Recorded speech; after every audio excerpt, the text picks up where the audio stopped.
मित्रों, यह video safety से रिलेटेड है। सेफ्टी तो सबको चाहिए, इसलिए सेफ्टी के बारे में पूरी जानकारी रखना हम सबका राइट बनता है। चाहे हम जनरल फिटर हैं या मैकेनिकल टेक्नीशियन है या सुपरवाइजर है या इंजीनियर्स है या फिर मैनेजर ही क्यों न हो, सभी आदमी को सेफ्टी की जानकारी होनी चाहिए। इसलिए लोटो से संबंधित इस वीडियो को आप ध्यान से देखें और अपना जानकारी बढ़ाएं। तो चलो वीडियो को स्टार्ट करते हैं। जैसे जैसे टेक्नोलॉजी का विस्तार होता जा रहा है, इसी अनुपात में एनर्जी रिलीज संबंधित हादसे बढ़ते जा रहे हैं। खतरनाक ऊर्जा एनर्जी को काबू न कर पाने के कारण अनेक हादसे होते हैं। इनको काबू करने के लिए लॉकआउट टैग आउट नियम बनाया गया है। मित्रों, 1989 में occupational safety and health administration, जिसको हम लोग ओशा के नाम से जानते हैं, ओशा ने, जो यूनाइटेड स्टेट के लेबर की एक एजेंसी है, जो खतरनाक एनर्जी से उत्पन्न हादसों को कम करने के लिए 29 CFR 1910.147 को इंट्रोड्यूस किया। लॉकआउट टैग आउट किसी मशीन या इक्विपमेंट में उपस्थित खतरनाक एनर्जी को काबू में रखने की एक प्रक्रिया है। 29 CFR 1910.147 का स्कोप हम लोग देखते हैं। किसी इंडस्ट्री के किसी मशीन या इक्विपमेंट के मेंटेनेंस या रिपेयर के समय खतरनाक एनर्जी से क्षति पहुंच सकती है। इस क्षति को रोकने के लिए ही लोटो का प्रयोग किया जाता है। मित्रों, अब हम लोग लोटो कैसे लगाया जाता है किसी कंपनी के अंदर, इसको देखेंगे। लोटो एक सुरक्षात्मक कार्य पद्धति है जिसके द्वारा किसी इक्विपमेंट के मेंटेनेंस करते समय उस इक्विपमेंट से संबंधित उसमें आने वाले सभी एनर्जी स्रोत को पूर्णतः बंद कर दिया जाता है और तब तक बंद रखा जाता है जब तक कि मेंटेनेंस वर्क पूरा नहीं हो जाता, ताकि उस इक्विपमेंट पर या इक्विपमेंट में काम करने वाले को कोई नुकसान न हो। तो सबसे पहले हम देखते हैं कि हजार्डस एनर्जी सोर्स, अर्थात जब हम लोगों को मालूम रहेगा कि कौन कौन से हजार्डस एनर्जी स्रोत है, यानी कि किस किस एनर्जी से हानि पहुंच सकता है, तो मालूम होने के बाद हम लोग लोटो को आसानी से इम्प्लीमेंट करते हैं। तो चलिए पहले हजार्डस स्रोत को देखते हैं। जैसे कि पहला है इलेक्ट्रिकल।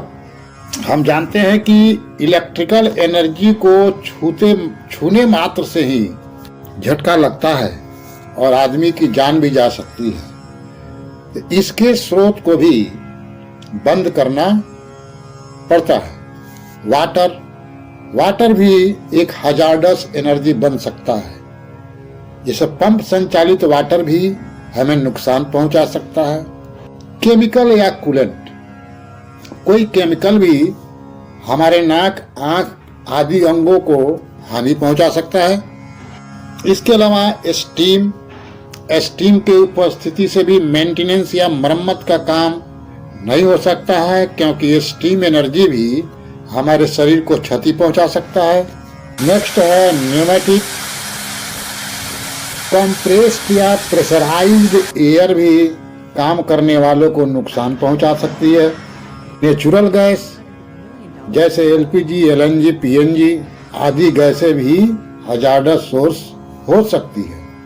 नेक्स्ट हाइड्रोलिक मशीनरी भी हजार्डस सोर्स हो सकता है। और लास्ट मैकेनिकल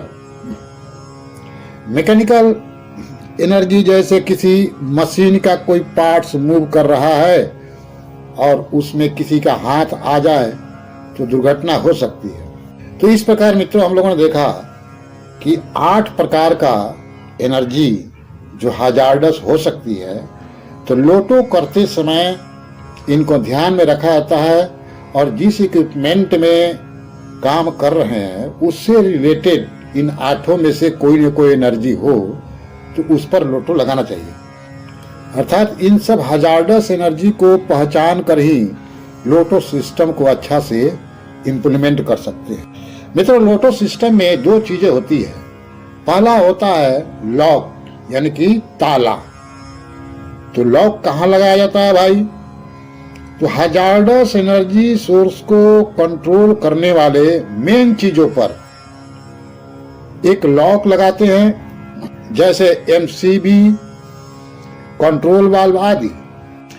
एमसीबी से पावर जा रहा है तो उसको ऑफ पोजीशन में आकर तो लॉक लगा दिया जाता है। ऑफ पोजीशन मतलब उसका शट डाउन कर दिया जाता है और फिर उसमें लॉक लगाते हैं ताकि उसको कोई चालू न कर सके। इसी प्रकार किसी पाइपलाइन से कोई फ्लूइड प्रवाहित हो रहा है तो उसके कंट्रोल वाल्व में लॉक लगा देते हैं। इस प्रकार की प्रक्रिया को ही लॉक आउट कहा जाता है।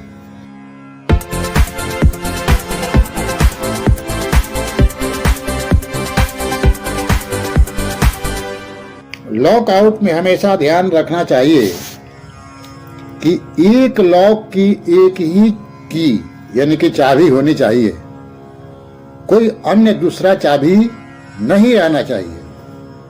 और लॉक जो लगाएगा उसी के पास चाबी रहना चाहिए। और लॉक कौन लगाएगा? जो इक्विपमेंट पर जाकर काम करेगा और चाबी उसी के पास रहेगा। लोटो में दूसरी प्रक्रिया होती है टैग आउट। टैग आउट क्या भाई? तो लॉक के साथ एक टैग लगाया जाता है। यह टैग सूचना देती है कि लॉक लगाने वाला का नाम क्या है, लॉक किस कारण से लगाया गया है और किस डेट को लगाया गया है और कब तक लगा रहेगा, और उस पर लॉक लगाने वाला का नाम रहता है। इसके अलावा लॉक जो लगाएगा उसका मोबाइल नंबर भी उस पर लिखा होना चाहिए ताकि उस एमसीबी या फिर जिसको पर हम लोग लॉक लगा रहे हैं उससे रिलेटेड और कोई जगह दूसरी जगह काम कर रहा है तो वह अगर चाहता है कि यह लॉक कब तक लगा रहेगा तो उसको जानकारी इससे मिलती है। लोटो से रिलेटेड एक लोटो स्टेशन होता है मित्रों।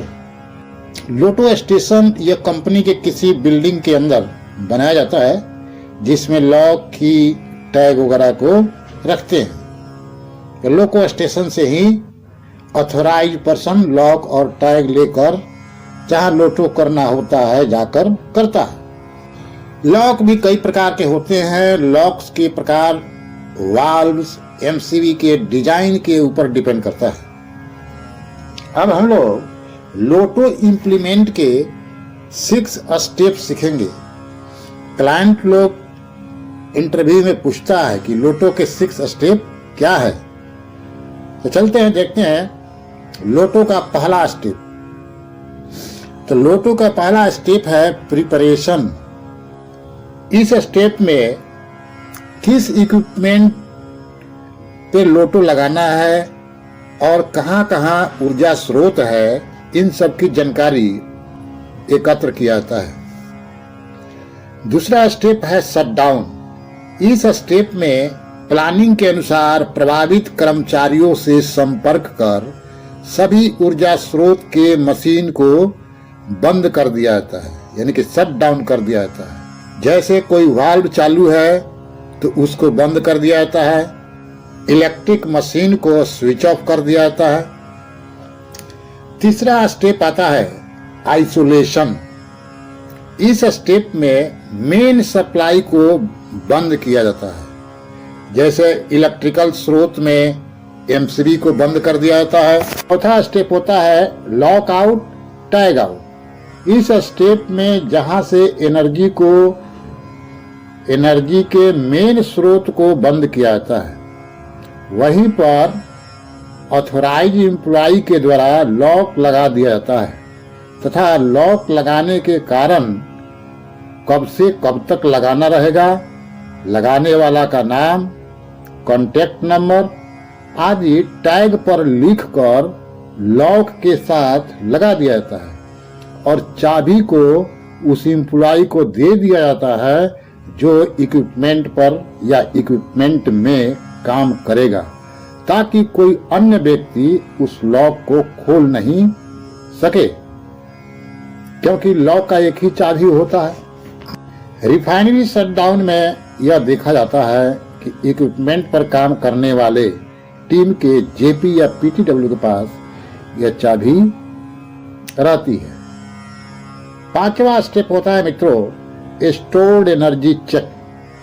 कभी कभी देखा जाता है कि वाल्व को बंद करने के बाद भी पाइप के अंदर लिक्विड या वेपर स्टोर्ड रह जाते हैं, जो हजार्डस हो सकते हैं या फिर इलेक्ट्रिकल एनर्जी स्रोत में कैपेसिटर के अंदर इलेक्ट्रिकल एनर्जी स्टोर्ड हो सकती है।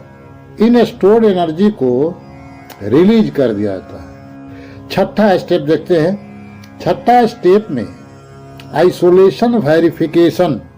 इस स्टेप में पांचों स्टेप्स को रीचेक किया जाता है, अर्थात ऊपर जो अभी हम लोगों ने चर्चा किया उन पांचों को देखा जाता है और कहीं ऊर्जा प्रवाह तो नहीं हो रहा है, रीचेक किया जाता है। अर्थात ऑथोराइज पर्सन सभी स्टेप को बारीकी से चेक करता है कि पांचों स्टेप का इम्प्लीमेंटेशन में कहीं कुछ कमी तो नहीं है। तो इस प्रकार किसी कंपनी के अंदर लोटो किया जाता है। अब जब काम खत्म हो जाता है तो फिर लोटो को हटाया जाता है। तो कैसे लोटो को रिलीज करते हैं उसको देख लेते हैं। लॉक आउट टैग आउट को रिलीज हटाने के पहले यह सुनिश्चित कर लेना चाहिए कि उस इक्विपमेंट या मशीन का अच्छे से इंस्पेक्शन हो चुका है तथा अनावश्यक बेकार कुछ कार्यस्थल पर नहीं है। यह भी सुनिश्चित कर लेना चाहिए कि मशीन के प्रत्येक पार्ट सही तरीका से अपने जगह पर फिट है। यह भी सुनिश्चित कर लेना चाहिए कि सभी पर्सन सेफली वहां से हट गए हैं तथा इक्विपमेंट को चालू करने के पहले सभी रिलेटेड पर्सन को सूचित कर देना चाहिए। इतना होने के बाद लोटो को रिलीज या निकाल लिया जाता है। हमेशा याद रखना चाहिए कि जो आदमी लोटो लगाया है वही आदमी लोटो निकालेगा। तो इस प्रकार मित्रों लोटो की सहायता से हम लोग कार्यस्थल को हजार्डस होने से बचा सकते हैं, क्योंकि it is matter of life and death. बहुत बहुत धन्यवाद।